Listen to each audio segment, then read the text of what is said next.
Halo Infinite is in a weird spot in 2025, and that's mainly because the studio that created it in the first place doesn't truly exist anymore. Instead, it rebranded from 343 Industries into what it is now, Halo Studios, and because of that, they've really distanced themselves from Halo Infinite and the mistakes of the past.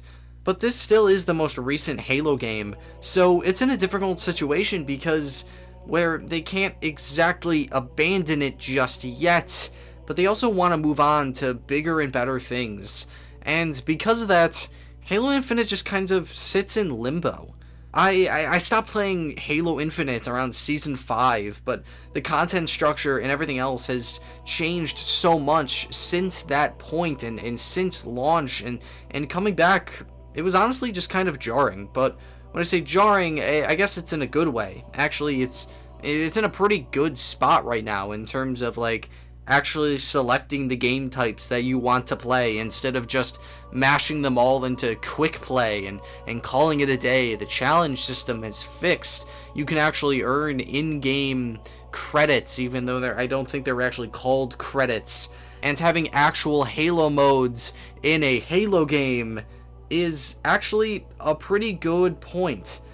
But does all of this really matter? Because at the end of the day, Halo Infinite, a game that was literally designed to be infinite, isn't. And today, I just wanted to share my thoughts on Infinite over its 4-year life cycle. Holy shit, that alone to say is crazy, because I remember when this game first released during COVID era. That's insane. Infinite is a multiplayer driven game, and that's for a reason. And while I do enjoy Infinite's campaign, I think it's something I never really wanted to go back and replay. The open world design is fun once, but not something that lends itself to multiple playthroughs. Its biggest weakness, not having a mission selection at all, so instead you're getting footage of this video for me just like running through Forerunner hallways because I didn't want to replay the entire game to get to the fun parts.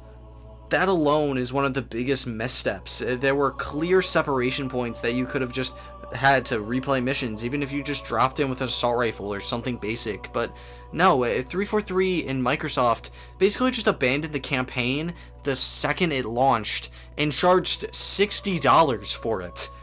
That's highway robbery, and the worst part, the story leaves us on a cliffhanger. The endless, the little bit of time travel thing, there was so much potential for a major story expansion, whether it was the campaign DLC or a full-on follow-up. Hidden Xperia has already talked about this to literal death over the last couple of years. But nothing. And now, with this supposed CE reboots coming right now, we may never get the real ending to Halo Infinite. And that sucks. But like I said before, it's a multiplayer driven game, so that's really where the focus should be. It's a free to play game at the end of the day, and I've been saying this for a while. Halo Infinite still feels like a Halo game, and because of that, I still enjoy playing it. Even though I suck now, but that's just the boomer in me talking, or the lack of me getting good weapons in Fiesta, like how it always happens. I still generally like what Halo has to offer in this game. The biggest problem that I found was actually finding a game on the game types that I wanted to record. I didn't find a Slayer game. It took me 5 minutes to search, and then I added in Fiesta and immediately found something. I got into Husky Raid. Like just the player separation in this game is a little wonky if you don't add everything in, and I guess that's the reason they added quick play in the first place, but I don't know. It's something about that's just always a little bit difficult, and I guess the biggest problem is that because the player retention was so bad, this game burned incredibly bright when it first released, but that's because it used up all of its content at launch. Since then, the only real additions have been a couple of new guns, Forge-created maps being thrown into matchmaking, and just like the creation of Forge, being able to make anything that you really want. There was never any real multiplayer support, which is so lame because I remember seeing leaks of the Falcon like 3 years ago, and it's like half-made model, and it just never got released. and now instead of building out more actual content, they're turning skins into literal weapons because they're so limited on resources now because they cut the budget. Customization has been the one strong point of Infinite, and I'll give credit when it's due. There's tons of armor cores, helmets, shoulders, chest plates, literal endless possibilities.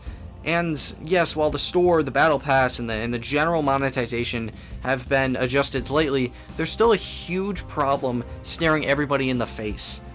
If the game released with your own pick a color system, I feel like the Infinite store and whatnot would have been treated so much better. You know, you let us pick our default primary and secondary, but then if you want some special coatings, the glossy stuff, just like put that in the store and have it buy it, but give us the choice to make something. That was probably the biggest problem, but this game is free to play, and that means the only way for it to make money is through the store.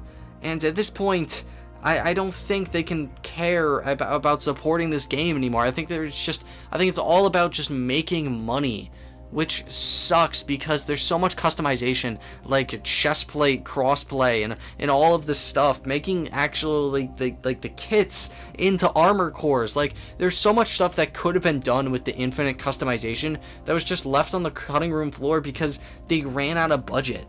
They aren't making enough money off this to justify more updates. The team behind Infinite is running on fumes, the resources are clearly limited, and all signs to them to just moving on. Which sucks, but it makes sense because 4 years of development is a ton for a game. I think the criticism thrown at Infinite is unfair, especially now. The time for hating on Halo is just over for it at this point, and honestly has been for a long time. People say customization has gone overboard, but the same argument can be made for Call of Duty, Rainbow Six Siege, even Fortnite. This is just what modern gaming looks like now, and it's not going the way. And besides, who doesn't fucking love cat ears? Look at this shit. Who cares, man? If you don't like it, don't buy it. MCC even added a setting that lets you turn off all extra aesthetics and nonsense so you can only see the default armor. If Infinite just added this, I feel like they would be in such a better spot, because the criticism about this stuff was so crazy back in the day. Now, don't get me wrong, Infinite deserves a ton of criticism. Releasing the game half-baked, taking 6 months to finish Season 1 after the player base already quit, basically repeating that in Season 2, no campaign DLC, the list goes on and on. But at the end of the day, it doesn't really matter anymore because this game is basically dead in the water. And I guess that's for better or worse. This could have been one of the best Halo games ever made. It had the potential, and you can see that all over the game. But the second you scratch the surface, it becomes obvious. Halo Infinite isn't so infinite anymore. And as we look to the future of Halo, let's not forget the mistakes of Infinite. Let them be a warning to this new studio, because as quickly as Halo Infinite gained relevance, it could lose it again just as fast. Thank you so much for watching. If you enjoy what I do, maybe consider checking out some of my other stuff. Thank you so much.